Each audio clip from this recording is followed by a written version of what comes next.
On today's show, Charlie Lindgren huge in the Capitals 1-0 victory over the Rangers.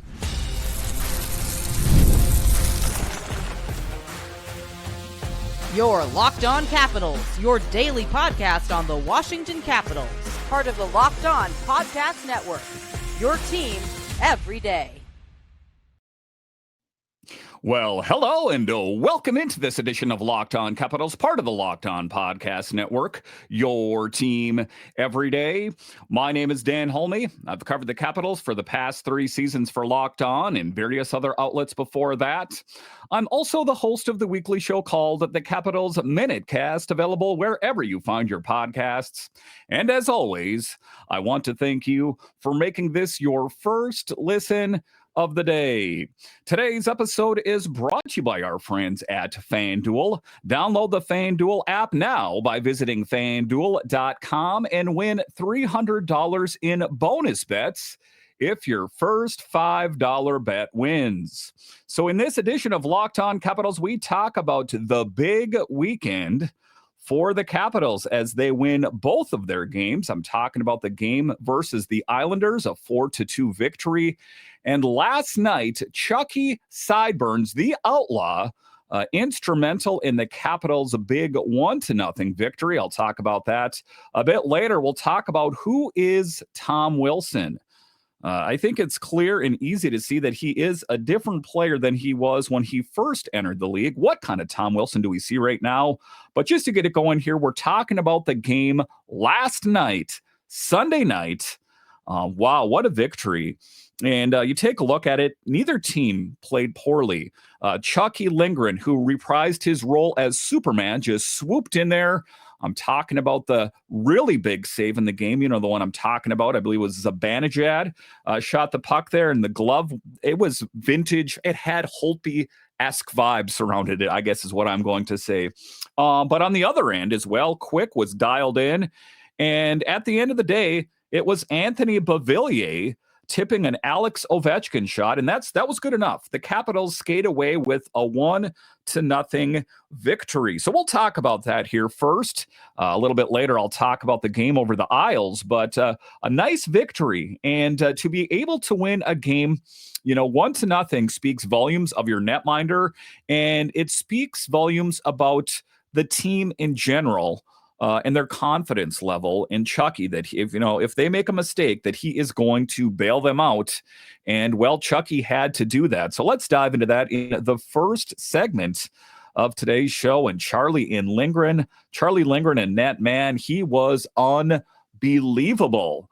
Stopping 35 shots, picked up a shutout. That was the game. And, the good thing for the Capitals is they have something that I'm going to say a decent amount of teams around the NHL do not have. And that is a really good number one and number two, a 1A, 1B situation in net. And Charlie Lindgren saying, hey, that LT guy's good, but I'm here to show you that I'm still the man as well. And he proved that coming up in beast mode in the game. And you could point to a handful of moments in the game where he just flat out bailed them out. A wicked glove save on a 2-on-1, a diving stick save that kept the puck out. And I know they were playing in New York, but if they were playing at home, you would have been screaming, Chucky, Chucky, Chucky. I was at home anyway. I don't know about what you guys are doing. I really get into the games when I watch them at home. But in any event, Chucky was just huge in this game. And that's the thing about it, is when your goalie plays like that on the road, in particular, Madison Square Garden, it gives you a chance to grind. Because you take a look at the Rangers, it is a team that many people perceive are going to take steps forward. Historically, a really great franchise. Last season, not so much.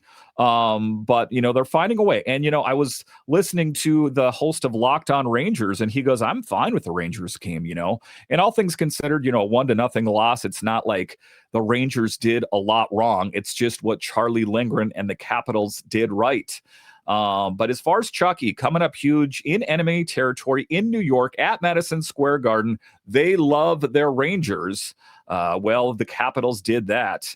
And like I said, the only Capitals player to score was Anthony Beauvillier. And it's interesting, there was some changes in this game as well. Is that you saw Sonny Milano inserted into this game. You saw Declan Chisholm inserted into this game. And you also saw Anthony Beauvillier get in some time with Alex Ovechkin, as was evident if you didn't watch the game, as he tipped in Alex Ovechkin's shot there. So Beauvillier gets the goal.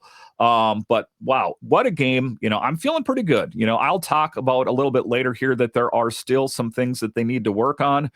Hint, hint, special teams. But then, Ovechkin, a slick pass, Beauvillier, huge. Second period, simple hockey. Hard to work the net, stick on puck, goal, and that's how you win a 1-0 game, is just being in the right place at the right time. Because if you saw that Beauvillier tip in, they were talking about, wow, this guy has a long stick and just a masterclass on how to do to deflect a puck, rather. That is exactly what Beauvillier did in this game. So, like I said, Hendrix Lapierre did not play in this one. Sonny Milano was in the lineup, getting in some bigger minutes, and a guy that was absolutely huge in the preseason, and kind of just showing what Spencer Carberry is going to do, that despite what the opening night roster and, your line combos and any preconceived notion of what you think the Capitals are going to be, we'll kind of just go ahead and put that aside. And like I said, write it in pencil with a big eraser, because things are going to change. Sonny Milano in, Hendrix Lapierre, also Declan Chisholm, who played a rather good game, all things considered. That meant that Trevor Van Riemsdyk was out of the game.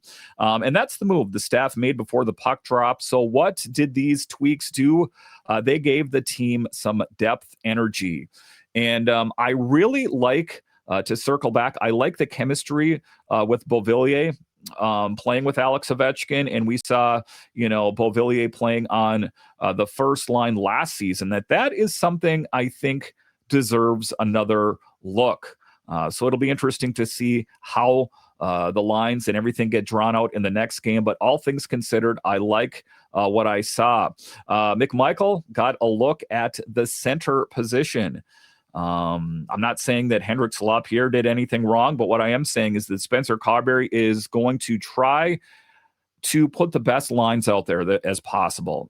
Despite, like what we saw in the preseason, he wants the best team out on the ice. And I guess I wouldn't read too much into it, as other than to say he was trying to get some different looks. Like I said, Chisholm slotted in with Chikrin and played solid minutes. Milano skated with Ovechkin and Strome for stretches, that they were just trying to mix and match to get some offense going, because 1-0, I'm glad that they won the game, but it would have been better had they were able to get some more offensive production. But that depth play, I'm talking Chisholm, the third line, the extra D support matters when you're trying to close out a tight road game. And there was some rumblings after the game that Trevor Van Riemsdyk is facing some sort of injury. So that is something to monitor as well. But, I talked about the good. Do you want the good news, bad, or the bad news? I started with the good news. The bad news is the power play. Again, I'm going to stick specifically to the New York Rangers game and the Capitals. I'll talk about the Isles game here in a bit here, but the Capitals power play was 0 for 1. The Rangers 0 for 2. So not making anything good on that opportunity. But as far as, shot volume, the Capitals 21 shots on goal versus the Rangers 35. So, special teams, like I've talked about often, and if you're an everydayer, that really factors in. They had opportunities, they had zone time, they had some movement, but no goals. I think the Capitals really need to get off the schneid as far as the power play is concerned, right? I think that, the teams that do it well, you might not be able to convert every single time, but the Capitals have struggled on the power play to start the season. Again, it is early, but I don't want to cut too many excuses. That's when those excuses become habits. And you cannot live off Lindgren and 5-on-5 all season. that it's good that Chucky was up to the task at hand. However, on any other game, it could have been either Chucky or it could have been LT that maybe wasn't quite as sharp for whatever reason. So I'm thankful that Chucky was very dialed in, as was apparent. But we cannot rely on them solely. And like I said, 5-on-5 play. So that power play needs a fix sooner than later. And, that's the thing that Spencer Carberry and his staff is going to have to work on. I'd like to think that they have a plan in place, or at least something that they're working on.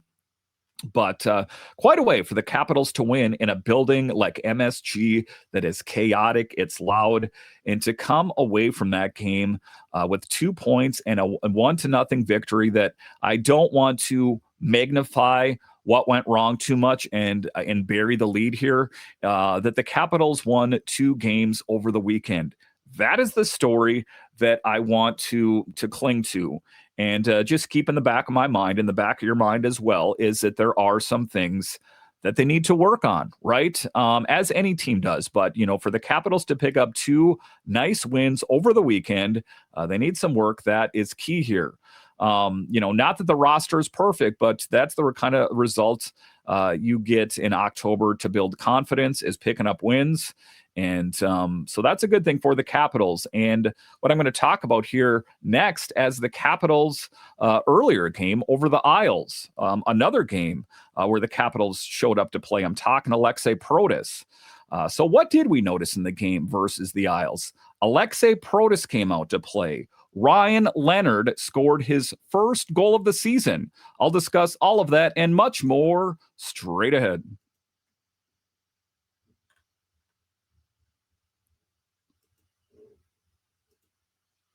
Most people can't name all their financial accounts or even what they're worth, whether it's 401ks, properties, or investments. And when you don't have the full picture, you can end up leaving money on the table. That's why there is Monarch Money. It's an all-in-one personal finance tool that brings your entire financial life together in one easy-to-use interface on your laptop or on your phone. Monarch is built for people with busy lives. If you've put off organizing your finances, Monarch is for you. Monarch does the heavy lifting for you. You can link all your accounts in minutes, see clear data visuals, get smart categorization of your spending, and finally feel in control of your money without ever touching a spreadsheet. And what I love about Monarch Money, and I think you will love it as well, is you can see where you're spending your money wisely, and maybe you could see where you could use some work. I'm talking about spending too much on maybe going out to eat and not enough on retirement. Monarch makes it that much easier. And also, you can help plan your financial future together with a significant other. So don't let financial opportunities slip through the cracks. Use code LOCKEDONNHL at monarchmoney.com in your browser for half off your first year. That is 50% off your first year at monarchmoney.com with the code LOCKEDONNHL.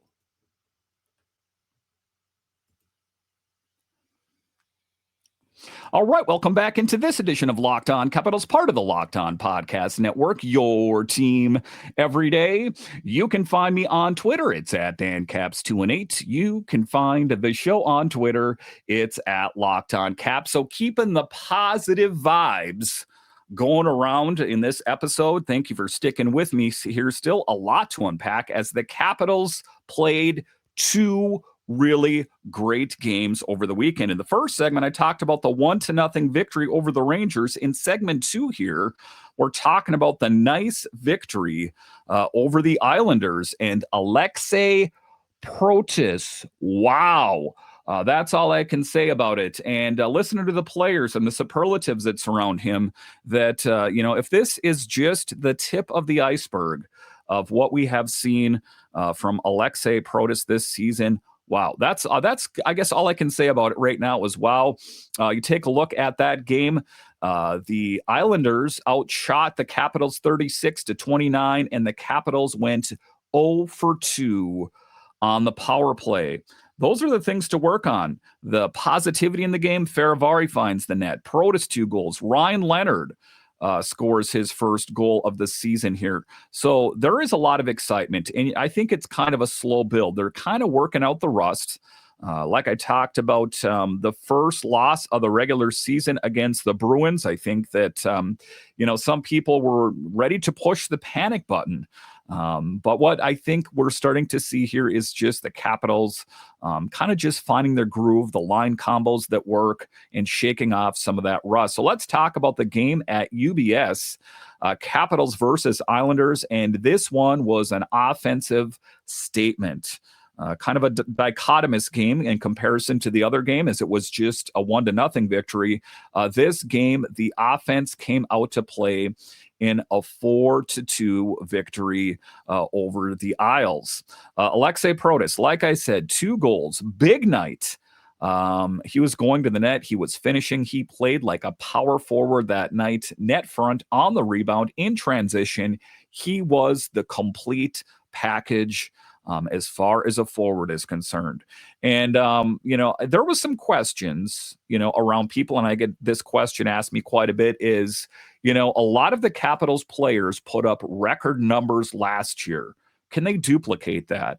And, sometimes it's hard to lean into the confidence of like, yeah, sure they can. But Alexei Protas, in a very early take here, seems like he is picking up just where he left off last season. So huge in the Capitals' victory. And the plays, I think that is kind of what left the Islanders reeling a little bit, because when Protas is engaged like that, it opens up space for other skill guys as well.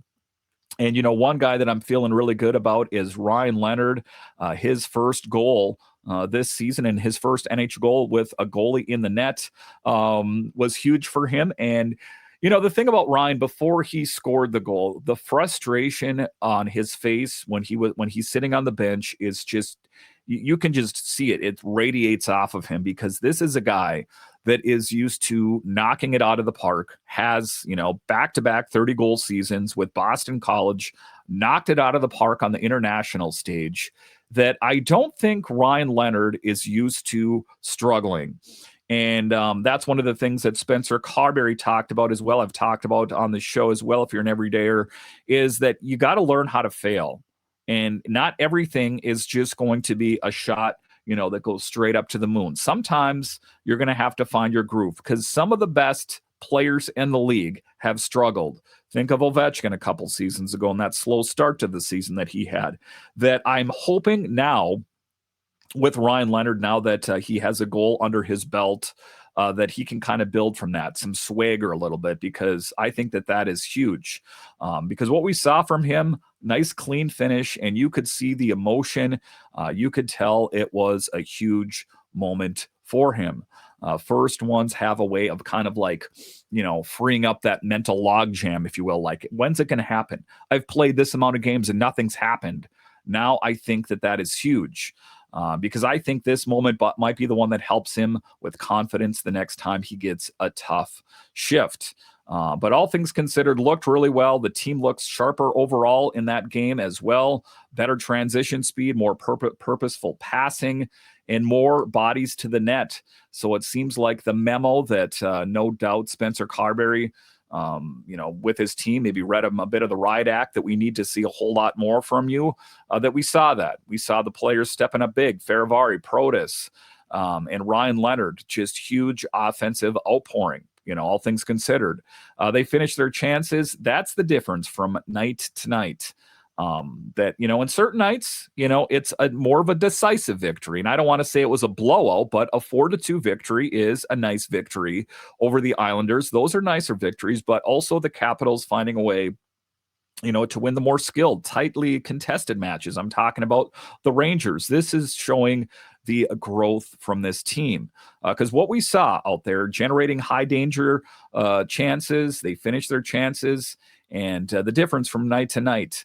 And let's talk about Protas here a little bit more as well, as he's the kind of player who makes opponents uncomfortable. And it was Ryan Leonard, and it was a lot of the other players just talking about the freakish nature and all the superlatives that surround Alexei Protas, as he is the guy, goes to the net, finish, draw defenders, create second chance opportunities for teammates. That's what he can do. If he keeps that motor running, he changes how the teams have to defend the Capitals' big picture. It's not just how are we going to contain Alexei Protas. It's how are we going to adjust when he's out there, because he is such a difference maker. And his skating, his stride, his shot, that is I'm going to say one of the best games that I have seen him play in quite some time. So that's the big thing, benefiting everybody when you have a guy like Alexei Protas out on the ice there. But again, Leonard, I think, more than just a stat, it's a confidence injection. But I don't think, we need to get carried away here. The Capitals did pick up 2 big wins, like I said, over the weekend, but the power play still needs work. And there are matchup that gives the Caps trouble, heavy forechecking lines or fast breakout opponents that test the defense. But the Islanders game showed the ceiling. It showed that the team looked like when multiple pieces are firing, and a team that's built a lot different than it was years ago, that, it was just Ovechkin or, it was just a few players, that there are some truly dynamic goal scorers when engaged on this team. And that's the exciting part, is that we're just seeing Ryan Leonard get ramped up. And we saw Sonny Milano in his first regular season game. If he can duplicate any of that kind of success into the regular season, that is huge here. But talking about Carberry, and how he is not afraid to shake things up, that's one of the things that I love about him. Is that he will make changes. He's not going to keep doing the same thing again and hoping, well, maybe this time I'm going to have better results. So he did that, shaking up the lines intentionally in early in the season. And I think he's doing that to find chemistry. You give guys spots to succeed, and you try to get the best players out on the ice. When someone like Protas answers, you reward them. And that is how you find depth scoring.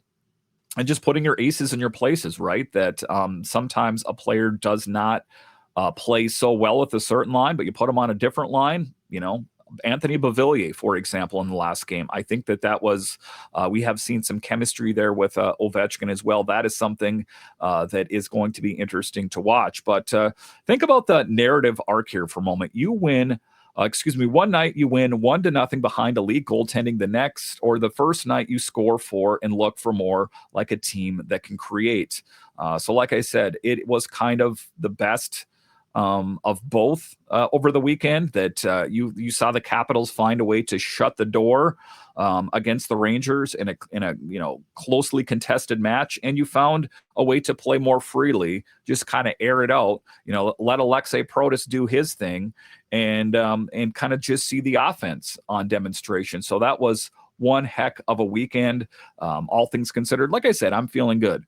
The variety and the ways the Capitals are winning these games is encouraging. It shows adaptability, and for a coaching staff, that is what you want to see early. It's just how well this team fares. If it's a team that is pouring off on the offensive pressure, can you answer? And can you really kind of just air it out and pick up big wins? I think as Capitals fans, you should feel very good about what this team has put up on this early year, because, hey, 2 nice victories. I don't think there's a whole lot to complain about there. All right, so coming up here after the break, we'll talk about who is Tom Wilson, a different player than when he first entered the league, a player that has said, I'm better off being on the ice than in the penalty box, but he still has those intrinsic features that make him a fighter. What kind of Tom Wilson are we going to see for the rest of the season? I'll discuss straight ahead.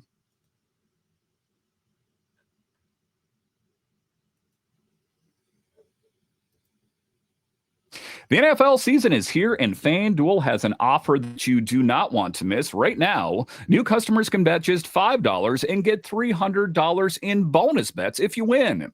That's right. Pick a bet, put down $5, and if it hits, you'll unlock $300 in bonus bets to use across the app.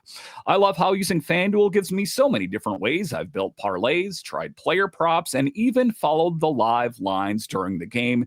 And the thing that I absolutely love about FanDuel is that on any given Sunday, there's a team that I like and that you guys probably like as well, is say the Commanders are playing or say the Ravens are playing. You already have invested interest in those games, but say you want vested interest in all of the games, including the Commanders and Ravens. Open up the FanDuel app, put a little bit of money on the game. All of a sudden, those games got that much more exciting. So what are you waiting for? Visit FanDuel.com to download the FanDuel app today to get started.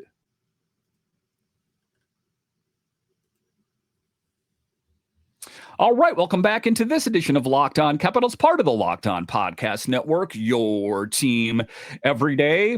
The best way that you can help grow the show is to subscribe to Locked On Capitals on YouTube and comment anything down below. So in the final segment of today's show, we're talking about the man himself, number 43, your future captain.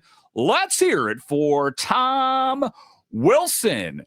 And what kind of player is he in 2025-2026 season here? I think a different player, really early. And I think that we saw this last season as well, is that when he first entered the league, he faced suspensions. He faced tremendous amounts of penalties. And the question and the statements that were made about him at large from the NHL was that if this guy does not clean up his act, he does not have a future in the NHL. Well, you can't do it.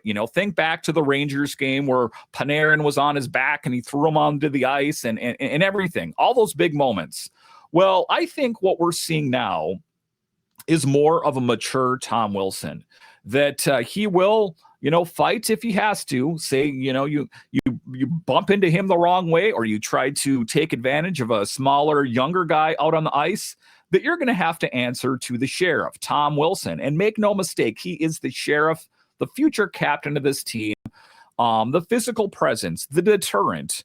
But we have seen a bit of an evolution that I don't think he is trying to get into so much physical activity anymore, that he put up big numbers last year as far as the goal scoring department with somewhat limited PIM minutes, that I think that he understands the lay of the land, that I am a tough guy, but do I want to be pigeonholed? Do I want to be painted as a junkyard dog in the NHL? See Rempe, I hate to say it, say Reeves, Maroon, these kind of guys that are pretty single-dimensional, that if you take a look at Tom Wilson, a true unicorn, a four-leaf clover that is multidimensional, is tough, he's a leader, can score goals. Let's dive into the man himself, Tom Wilson, in the final segment of today's show. And Wilson, he said something that stuck with me after the game. He said, quote, "I want to be spending more time on the ice and less time in the box," unquote. And I think that, that seems like duh. Like, are you just realizing that now? But I think that there was a feeling around Tom Wilson that that's what the Capitals wanted from him, that they wanted him to be the enforcer, that if you think back to pre-Tom Wilson, that you saw, other tough guys, think, Erskine, Hendricks, these kind of guys on the team, Alex Ovechkin, for example, were more tough guys. But when Tom Wilson came into the league or joined the Capitals, that you didn't see Alex Ovechkin get so involved physically. That, one of the things that I think helped Wilson last year is that there were other guys that were going to answer the bell a little bit more. That Dylan McIlrath holds a certain unquantifiable value. And I understand that, Dylan's not going to be on the ice night in and night out, when he is healthy and good to go.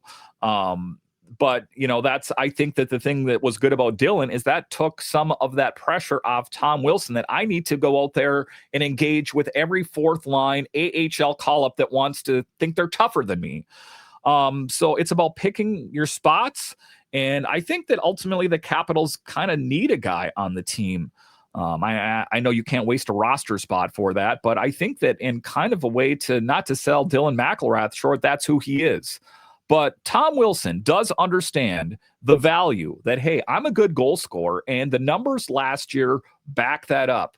And that's the line. Short, clear, it matters that the leadership's there. He's not saying that he'll stop hitting, He's saying he'll time it better. Picking your fights. You can't win them all.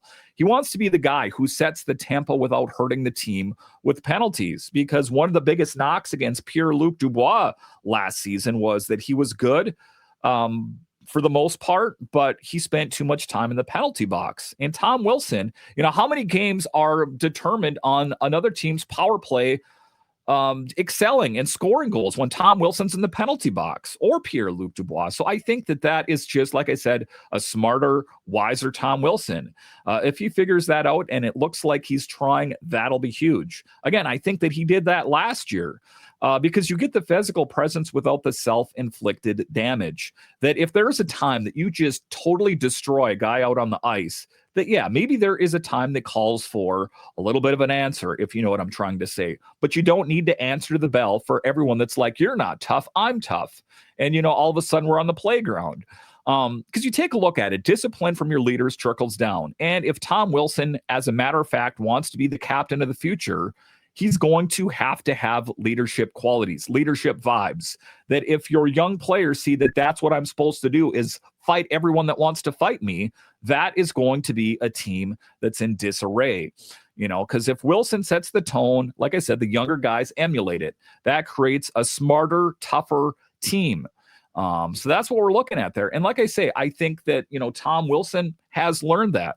And I think that a lot of the other younger players on the team could learn that as well. That, there are, players out there in the league, don't get me wrong, that's what their skill set is. And I if you're a Rangers fan, cover your ears here, but that's who Rempe is. He is just that tough deterrent that I think that the Rangers, have lacked for a long time, that they didn't have a real tough guy on the team that could take on the likes of a Tom Wilson. That, I recalled the Panarin incident. You sure as heck know that the Rangers remember that incident better than I do, and probably hold it in like one of those things that just set their pulse rate ablaze, right? But I think that that's what the Rangers did, is they picked up a guy like Rempe to combat guys like Tom Wilson. But the hard part is I don't think the Rangers fans, for example, realize that how single-dimensional Rempe is, or Reeves. Take a look at Reeves. He's a guy that's ping-ponged around the league for teams that are looking for muscle. Sometimes it's in the playoffs. Sometimes it's for teams like the Rangers that don't have real muscle or deterrence. The Tom Wilson is, like I said, a diamond in the rough. A four-leaf clover, a unicorn, however you want to look at it, that rarely do you see a guy that is as feared out on the ice physically as Tom Wilson, but also can put up big goals, is also a good leader.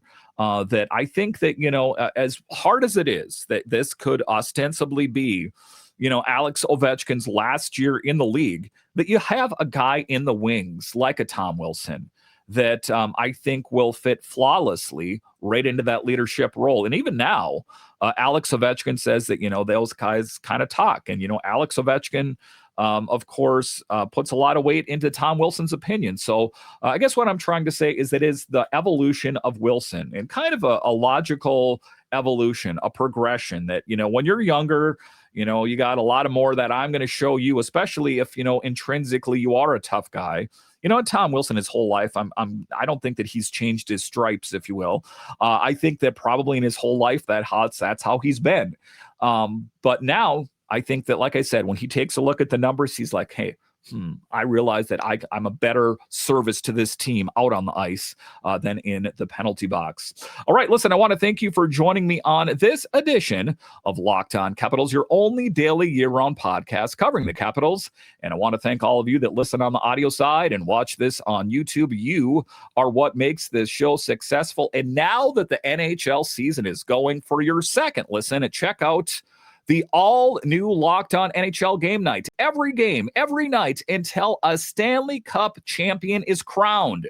Get local analysis on a national scale. Find NHL Game Night on Locked On NHL on YouTube or wherever you listen to podcasts. All right, once again, I want to thank you for joining me on this edition of Locked On Capitals, part of the Locked On Podcast Network. It is your team every day.